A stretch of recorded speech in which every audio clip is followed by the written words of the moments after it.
Beaucoup de revirements, notamment ces 2 derniers jours. Est-ce que vous les avez vus venir, ces revirements? Alors, j'ai envie de dire, déjà, il n'y a pas eu de revirement. C'est ça qui même. Non, c'est ça qui m'étonne. C'est ce que j'entends. Et puis j'entends évidemment en France, comme d'habitude, les titres.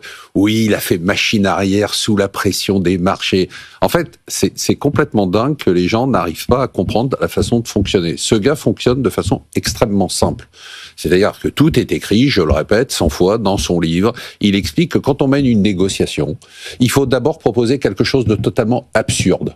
D'accord, totalement absurde. C'est ce qu'il a fait. Alors on a eu, je vous rappelle, tous les commentaires sur il est débile parce qu'il a fait une règle de 3 pour faire. Mais en fait, il a même pas fait une règle de 3. C'est-à-dire qu'on lui a dit tiens, le Vietnam c'est le 4e déficit commercial et il dit bon allez 72%. Ouais. Et il aurait pu dire 85. Donc il s'en fout. C'est pas le sujet. Ouais. Il met un chiffre absurde. Et ensuite derrière, il est dans la négociation. Et dans la négociation, il est et aujourd'hui la Chine joue le même jeu. Elle commence à le jouer. Alors, on le soupçonne, mais c'est plus qu'un soupçon sur les marchés des emprunts d'État américains.